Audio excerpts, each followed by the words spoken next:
Who's that by? Because that sounded super Smiths. Oh, yeah, right. Well, that's really interesting. Well, it's Paco De Lucia. Yeah? John McLaughlin. The best. I think it was the Hendrix chord. Okay. Ooh. Dominant 7, sharp 9. Yeah, you haven't forgotten. Note lengths and rests are the thing that I would try and add in my traditional tab anyway. Right. You'd add the rhythm. Yeah. And we have to, when we're using the sound slice and adding the interactive tab, we have to add the rhythm as well, don't we? Yeah. I think it was the Family Jewels. Yes, I remember. Yeah, with the two big Two big balls on the, You can't put on the album cover. I had a guitar very similar to this. What did you have? It was a vintage AV3, I think it was, and it had 3 pickups. It had a P9, 3 P90s, P90 in the middle, and all sorts of crazy like knobs and stuff that you could do, all sorts of combinations. When you were singing the melody you were singing was different to the original. I was like, that's cool if that's a choice, but are you aware you're not singing the notes that he is? And you were like, no, I thought I was. Yeah. This is wild. Good. It must be weird being in the room that you've kind of seen so often. I mean, how many hours of Yes. I have edited is like crazy. So for those of you that don't know, Fraser's been, editing my videos, initially part-time and then full-time for a couple of years now. Indeed. And you've been doing the live streams when I can't do them, which has been fantastic. We've called the membership the AAA membership. And we've got some people that are devout followers of the FFF membership, the Frasers. Yeah. FFF crew.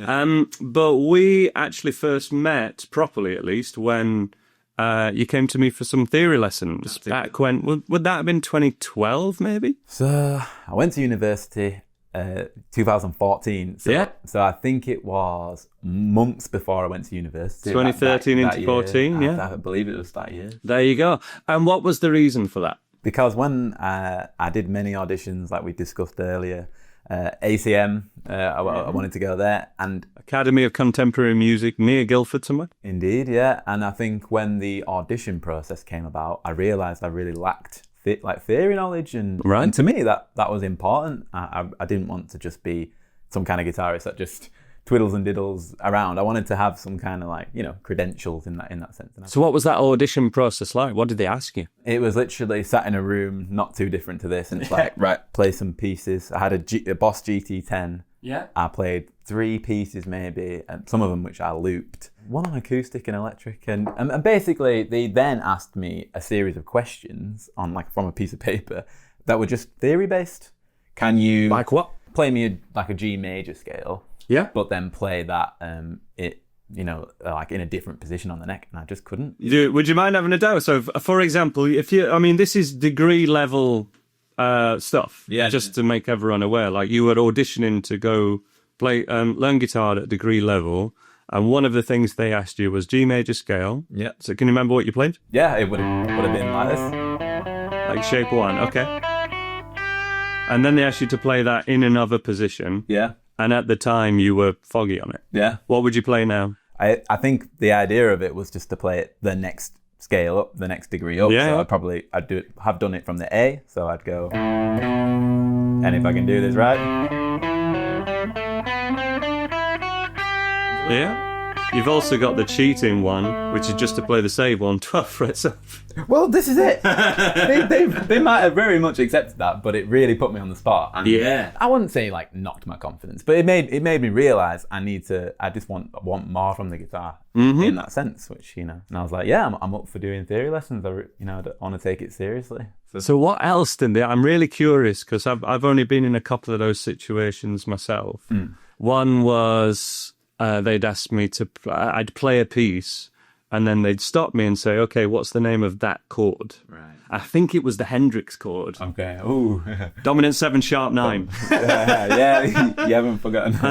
And that's the sort of thing, isn't it? They'll ask you to play something that you've prepared, but then ask you questions that you're maybe not prepared for. Yeah. Can you remember any others at all?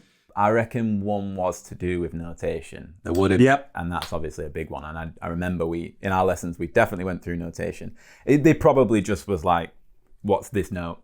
Is it across? But in traditional notation. In notation, yeah. And on the stave, as they call it, rather than in tab. Exactly. I know. I mean, we do loads of that in the videos now, don't we? We do, yeah. And it's not needed for everyone to understand absolutely everything, but it's a way to ingrain those people. If you are paying attention to that, it is there, and it's there for that reason. Because while you're learning the easy stuff, learn how it's written as well. Is the way around we like to do things. Yeah, it's valuable. You mentioned crotchet then as well, and I think that's probably the most important thing. If you're used to reading tab, but you're not used to notation, note lengths and rests are the thing that I would try and add in my traditional tab anyway. Right. You'd add the rhythm. Yeah. And we have to, when we're using the sound slice and adding the interactive tab, we have to add the rhythm as well, don't we? Yes, indeed. That's really cool. Yeah. But take it back even further. So do you remember what your first inspiration was for wanting to pick up a guitar at all? 100%.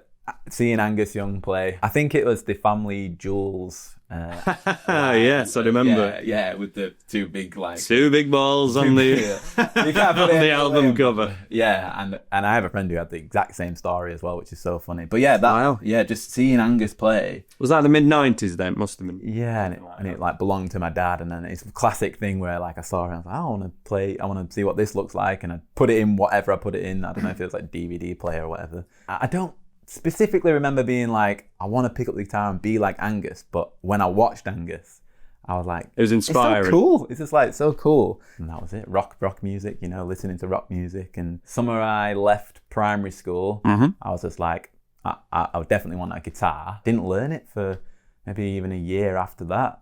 So I had it sitting around for a bit as well.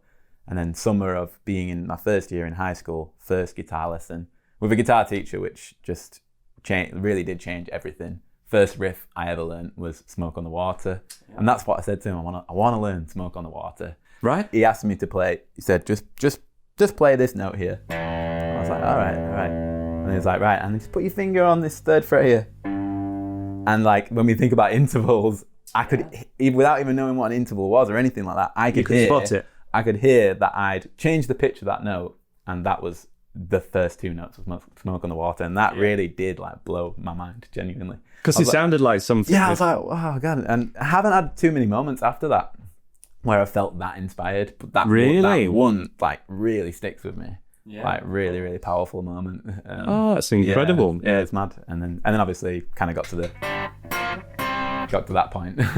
Them's the notes. Yeah, no, yeah, and then it was just flying from there. Just totally into it. So. Good stuff. And were there any school bands or anything like that? Yeah, definitely. Lots of band stuff in school because we had a very, very good music department, thankfully. It was a drama and arts school. That was the specialist kind of thing. So music was really important to the school. And you had opportunities to play it. And without those, fund the arts. Yeah, that is a massive thing. Keeps us out of trouble and gets us, playing guitars, and then you end up being able to do it later in life. Yeah, it's not for every kid, but for those who really needed it and wanted it, it was really important. Yeah. Was it always guitar, or were there any other instruments? Funnily enough, before I learned guitar, I did have one drum lesson in primary school. And there was a kid there. He's actually the grandson of Jack Charlton, which was interesting. Definitely not Bobby Charlton, Jack Charlton. Yeah. So how old are you in year 6? Going 11. Yeah, so 11. I'm 10, 11. And he was doing like, really, holding the beat down. He was really accomplished, and again, I was kind of in awe of him. I was like, fair play, you're really good. And I was just getting the bare bones of like, beat, 2 and 4, just getting that snare on there. I found hard enough. That was kind of a first introduction into that rhythm. And I have taken drums even further than that. I played drums in a band before, played live for like a year. Yeah, drums was kind of actually my first intro into music, oddly. And I forget about it sometimes. There you go. And what about any first gigs, or that first time being in front of an audience? What was that experience like? When did that happen? I can think of one time, definitely. Year 8. So 13, something like that? Yeah, literally a whole year on from my first ever guitar lesson. I've obviously been playing and practicing. I had a guitar very similar to this. What did you have? It was a vintage, like, brand, not vintage, like... Yeah, I remember that brand. AV3, I think it was. And it had 3 pickups. It had three P90s, P90 in the middle, and all sorts of crazy, like, knobs and stuff that you could do, all sorts of combinations with the pickups, and it was red. It was just like this, really. And I played. It was just like getting the kids together to play music. So there was some like bongo, like so kids could join in. But I happened to play the guitar, and I was really into it. So they kind of pushed me to the forefront a little bit. And I did a classic thing where I was doing a solo, like D minor pentatonic.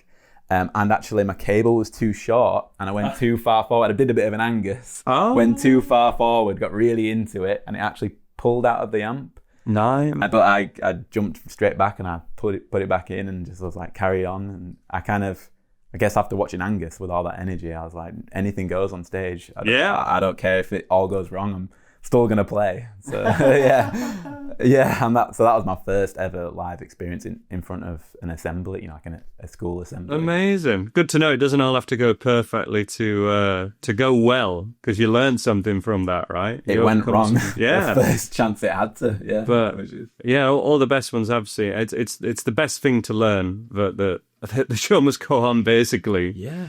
And adrenaline takes over. We've got to react to that. That's really cool. There must have been, you mentioned the light bulb moment of Smoke on the Water, but there must have been more light bulb moments in your time. Can you recall any that were, that breakthrough things that were the game changers? One for me was even just learning the intro to Johnny Be Good, and my dad poking his head round the corner, round the door of my bedroom, going, "That sounds really good." And he never said I sounded any good with anything else I played. So there's clearly, I'd hit on something, Yeah, that's proper nice as well. I think it's a similar thing. I think for me, it might have just been encouragement, to be honest. So even the little things. Yeah, even something like getting, which is awesome when this happens, but getting bought a new guitar is massive encouragement. And I think I started on a Strat, and I don't really like Strats, and I still don't really like Strats. So I ended up with a Les Paul copy. And I think it was, I can't remember the brand. I always forget what brand it was, but it was really nice. And that kind of pushed me towards a less Strat rock, Knopfler or something like that. More just like Slash, kind of like that. So maybe it's more the sound I was getting from that guitar and the feeling, and then obviously like Marshall amps rather than Fender, this kind of thing. For me, that was big encouragement, and just finding my music, finding the music that really resonates with me, I think is what encouraged me. What about when you started playing lead? Was there anything where, this is, because you can improvise, you can learn solos. Yeah, how did that start? Was that all from structured lessons, or was that from something of your own learned? Yeah, you've hit on something there. I forgot about lessons. Yeah, you get taught guitar, don't you? You don't just become, no, of course. I like I said earlier, I did have a really, really good guitar teacher. He's like, I know you want to learn electric guitar, but you're learning on acoustic. And he wasn't like really like tough about it. He was just like, trust me, we're gonna do this. We learned a piece called Mediterranean Sundance. Okay. Wow, okay. And it just goes like that. And it's quite technical. It got me introduced minor chords, and that was my intro. Who's that by? Because that sounded super Smiths. Oh yeah, right. Well, that's really interesting. Well, it's Paco De Lucia. Yeah? John McLaughlin. The best. I don't. Many great players that I've spoken to and teachers say Paco's the best. Yeah. Ever. Yeah, when you think about it, it's like Slash. Slash has got like tasteful playing, doesn't he? Sometimes he can experiment with like harmonic minor or something like that. That kind of like tuning your ear into that quite early and having that experience with like quite technical music, I think was a bit of a game changer actually. I played that piece for my ACM audition. Oh, wow. I carried it with me that far. I can see why. That's an unusual one, especially to like playing on electric guitar. Then it sounded great, but I presume is the Paco one like fingerstyle? Yeah, he like plays flamenco like, style, basically. Yeah, indeed. So some of these pieces do stick with you. Yeah. I was actually asked yesterday when we had the Discord meetup, why do you choose the certain songs at each level you do? And my answer was, yes, how easy is it to play? What's the playing standard? Popularity, because I'm not going to make people, definitely you need to learn this, and then they're like, literally never heard of it, and nor has anyone else. I'm going to pick ones that are relatively popular. But which ones are more likely to have more benefit for longer? Yeah. They're the ones that make the cut. And that shows you how powerful that is, because something that you learnt I mean, when did you learn that? The first couple of years of guitar, something like that? To be honest, yeah. And you're still playing it and you're auditioning for uni. Like, it's really big. Yeah. It's like with any genre of music, even if it's blues, lead blues guitar or something, like Angus Young famously said, it was like, you kind of will never be the best guitarist and you never stop learning. Yeah. So it doesn't matter how many times you play the same thing in a way, unless you're sort of stuck on, you want to progress, but you sort of can always build on your skills, keep them fresh. And I think a piece like that, quite technical, you can carry it with you for a long time. There's definitely players we think are the finished article, but they don't see themselves as the finished article, because that's not how you stay that good. No, that is very true. Basically. Yeah. Is it York, you said you studied? York. What did you go to York to want to do? What did you want to do when what did you want to be when you grew up? Yeah. It is very specific. I wanted to meet more musicians. Mm-hmm. I wanted more opportunity. I wanted to be in a wedding band. Yeah. Just make a living from music, make a living from playing guitar. I just knew there was opportunity out there. And I wanted to meet more musicians and obviously accomplish myself, just become more accomplished in music. So it wasn't always about the guitar in a way. I kind of did also want to expand my understanding of music, hence coming to you for those lessons, And was there any, you've been in a few original bands, is there one of those that should have been but just didn't quite have the opportunity, or the singer left or anything like that? Couldn't find the right drummer? They all should have been, that's the thing. I've been in a few bands, but I have a very, very, very like close friend of mine who were both very into the same music. I even referenced him earlier when we were talking about the Family Jewels. We had a really, really similar musical like journey. He's a bass player, so we're into like AC/DC, and there's bands out there that are still going now, like young bands, the Treatment. They're like just hard rock bands, and we just couldn't find a drummer or a singer. We had everything there. That's the band that should have been. We had it all planned out, but it never quite happened. But other than that though, originals bands, they come and go, don't they? And they can do. Yeah, it's really hard to stick together because it's so hard in the early years. A lot of bands that are literally breaking now in 2025, like one of my favourite bands, Bad Nerves, they're a new band. They've got 2 albums out. They've been going 10 years. Yeah. 10 and there was 5 years of like 20 gigs a year. So 2 gigs a month, something like that. Yeah. And it's just, that's the hardest bit. And it just feels like such a slog in those times. And then for some, it just kicks on a bit like with some people's learning or playing or like getting a viral hit, I guess, in my case with YouTube. Some have that good fortune that it kicks on to something else and then they're able to sustain it. But it is rare because we know how many one-hit wonders there are and how many no-hit wonders. Like some people, it just doesn't happen. But you can still work in music as you are now. You're making your full-time employment in and around music every day. Which was the end goal after a while. It's just like, right, just be in music. Still be in the game is actually, there's a lot of people. I do think if I'd have had the good fortune to be in an indie band, in the indie band boom just after while I was at uni, I might not be still doing anything to do with music today. Because I might have had some success and then got really disillusioned by it, probably earned very little money compared to how many gigs we did, all the albums we sold, all the people we played to. So I think it's a similar thing, really. You mentioned you were looking for the singer, and when we were jamming with Tom, we have a band on staff. Basically, we have Fraser plays guitar and bass, and I play guitar and sing, and Tom, our web developer, plays drums. So we were like, let's have some band rehearsals and see what's going to happen. But I didn't want to be the singer of it because it's a tough gig. Even though I'm a confident singer and I know what stuff I can do and what stuff I can't. I used to sing in my old wedding band and originals bands. I had a similar thing, basically. I could never find someone else who I thought could do a better job than me that wanted to do it, that was willing to turn up. And I encouraged you to start singing, and I thought you did an amazing job, and I thought you had such phenomenally better raw materials than what I have, because you are limited to, more so than your fingers with playing guitar, you are limited to anatomy when it comes to your voice. You're not going to change the timbre and quality of your voice beyond a certain point. I don't have a vocal rasp particularly, and if I do add that rasp, my voice just goes. I can't do it for more than I can do a belt in AC/DC for 30 seconds and then it's gone. You know what I mean?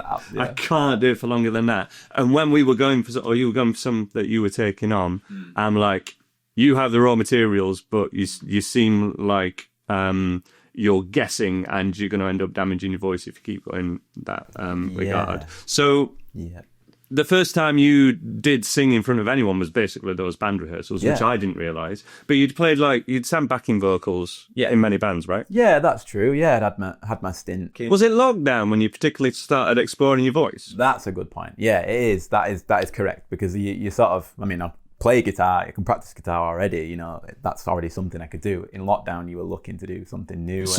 What's your new skill? You're going to learn French or look at something musical, right? Yeah, so, I mean, my version of that was like going into my shed and being like, right, how does Bon Scott do it? Let's find out. And I didn't, because I'd already studied the guitar and music, it wasn't like I was I had some frame of reference of how to practice and just like, you know, I knew that you could damage your vocals and stuff like that. And I was just going for it. I just needed to let off some steam. Yeah, right. I think lockdown we all did, didn't we? Yeah. Go in the shed and just shout along some rock music, I basically. think that basically was what it was. Yeah, that expression. You had to just do some, get the adrenaline going. I missed live music, big style, and just things being loud and stuff like that. And genuinely putting you in the room when we had the rehearsals and I was saying, okay, you're going to take this song.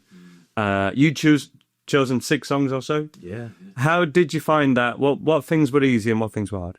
I knew it was going to be difficult in the sense that... Because it's new. Yeah, it was new. I'd never done it before and I was nervous. So I did think there was something there that I could work with, and it was and I felt comfortable in the room with you and Tom, so I just thought I wanted to go for it. I'd seen you sing on Instagram as well. You'd shared a few little clips, so I'm like, you can sing. You got something there.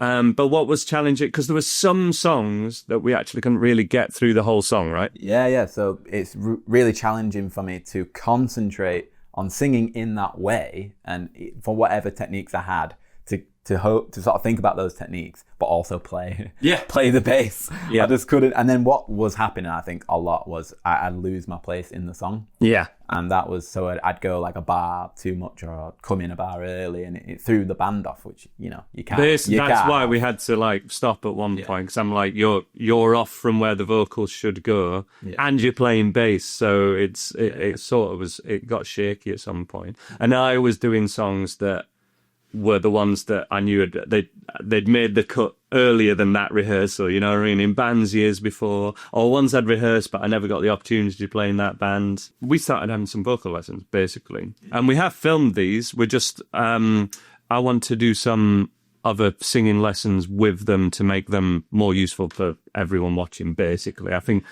we can do a better highlight, and I'll film some extra stuff for it. And I want to continue them, because we basically started looking at harmony and stuff that was really some high-level music stuff that is very advantageous for a vocalist, because it's actually harder to do backing vocals than the lead, right? 100%. Yeah, I've tried it, and I know people who are very, very good at it, so yeah, I can attest to that. So what were some of what do you remember from the vocal lessons that we did? Because I'm no vocal instructor really, but I've made far more of my raw materials through my knowledge and practice than most people would. I've got a lot of tactics I can use, and I shared those with you. Which of those do you remember? Because you definitely grew in confidence over the 6 lessons that we've done so far. Yeah. And grew in ability as well. What were some of the things that you remember that were gateways there? Genuinely many things. So I might jump about a bit. Whilst I try and remember them. But some of it was to do with singing technique, and some of it was just to do with music, like how I hear the melody. And that is one of the big ones that I took from it, the melody thing. But the actual stuff, like how I was just like, so if I was singing, when I first started to sing in front of you, being, you know, on the camera, I kind of was like huddled. I might have had my guitar and I was like huddled over, kind of just letting out a bit of a, you know. But it was just you were able, even over like Zoom or, kind of thing, you were able to get me to sort of just like broaden my shoulders, both from a singing like technique way, but also like just like you said, my confidence. I was able to just like project. I just needed to bellow more. I just needed to like go for it more, basically. Why I had to kind of stop you a bit from doing too much of the AC/DC style vocal, Led Zeppelin stuff when we were in rehearsals, I could hear you going for the high notes without any support. Yes. And it was all from the throat and nothing from the diaphragm. I'm like, you're gonna hurt yourself, and you're gonna blow your voice at some point if you keep trying that with that amount of energy. And so that's the first kind of thing we worked on. I think it was we had a video recently with Elizabeth Shuroff, who's done the singing course. She says 3 steps to singing. The first one is breathing. And it feels like, well, we all know how to breathe. Actually, most people don't. Yeah. Most people do not use the diaphragm, and you're definitely not using diaphragm while you hold all over your guitar doing this. Exactly. Yeah. And she likened it to it's impossible to jump without going down first. Sounds silly, but try it. You have to jump, go down first, and that down, to get the momentum to go up, is a breath. But it's actually not a big breath like, and then hold it like that, because that makes you go in, and it actually pushes everything up to your voice. You're not using your diaphragm. It's like a solid inhale to about 70%, and you hold it. And that's your support. It was White Room that we went for, wasn't it? The Cream song. Yeah. Which, when you were singing the melody you were singing was different to the original. I was like, that's cool if that's a choice, but are you aware you're not singing the notes that he is? And you were like, no, I thought I was. Yeah. Because a big way I developed my ear and learn music was just put it on a sequencer on the grid, like garage band style piano roll. Yeah. And I drew in the melody that you were singing, and I drew in his. And then you could spot it, because you could both see it in the squares. Yeah. And you could then hear it in the original. Back, and hear it. But without that connection, it's a similar connection that you did have that got you excited when you learnt Smoke on the Water for the first time, right? It's actually exciting to go, oh, I can spot that to be the same thing as that. That was a huge thing for me. And that also then goes talking about harmony, because, harmony is pretty difficult, because the harmony that you would do if you do a third above changes dependent on what the chord is underneath. So it's a very instinctive thing. But if you practice it with singing a lot, you can actually hit the right harmony note more instinctively when you practice a lot, without actually knowing even whether I'm doing a fourth or a third or anything. Yeah. You might not know any theory, but you know what's right and what's wrong. And then you can actually put that on guitar and come up with some pretty instinctive stuff. And all that came out of these singing lessons, basically. Yeah. And it developed into something really cool, but I'm like, how are we going to present this? And I think one thing we might have to do is just put them up. Let's see who watches them. But I feel like we can present it in a really cool way. Yeah, I think so. Well, I think, and harmony's a funny one, because it is a very high level thing. And unless you are singing things like backing vocals or doing second guitar parts, there's actually everyone wants to sing the lead. Everyone wants to play the solo. No one's going to learn the harmony unless they're in a band. No, that's true. Which is what you don't realize until you're playing in a band, I guess. Yeah, it's very important when you do want to support your own band and be as useful as possible and be hireable. Yeah. You go for a band audition. Do you sing BVs? Yeah. And if that's a no, you've just been put down a peg compared to someone who does, even if you're a better guitar player than them. Yeah. Because as well, if you can sing BVs, but if the vocalist is ill, you can sing leads, we can get through the gig. I've done those wedding gigs before, where I've lost my voice and I've had to tell the bass player, can we do a set that you can sing? Because I've got about 6 songs in me, and then I'm not going to get through 2 hours here. And we've had to do that. And we've had to do that on the day because I was ill that week. But you kind of got to do it. You got to do it. Yeah. The show must go on. That's pretty much everything that I wanted to talk to you about. But I think that's really useful for people who are watching your videos for the live streams, and you now got your own YouTube channel. I certainly want to encourage you to make more videos, and we're going to shoot some more today. But I think it's really important to talk about your journey there, because I think people will be curious, and I think you're a hell of a player. And I think you've got the ability to be a really good singer, but it's hard without good reason to do so, isn't it? Really? Yeah. Still looking for the motivation to do it, and still looking for potential opportunities, and I'm still really scared. I don't mind admitting it either, because it's end of the day that fear is going to push me forward. It will, and everyone relates to it. It's the same thing as public speaking or stand-up comics. I think stand-up comics are superheroes for getting on stage for over an hour, just with a microphone, no guitar, I'm like, give me a song. At least that means I can. Once I'm playing a song, I can relax for 3 minutes. It's the speaking in between the songs that I think about. But no, that's really cool. Thank you for sharing that. We're going to film some videos as well, and subscribe to Fraser's YouTube channel. We'll leave the link down below.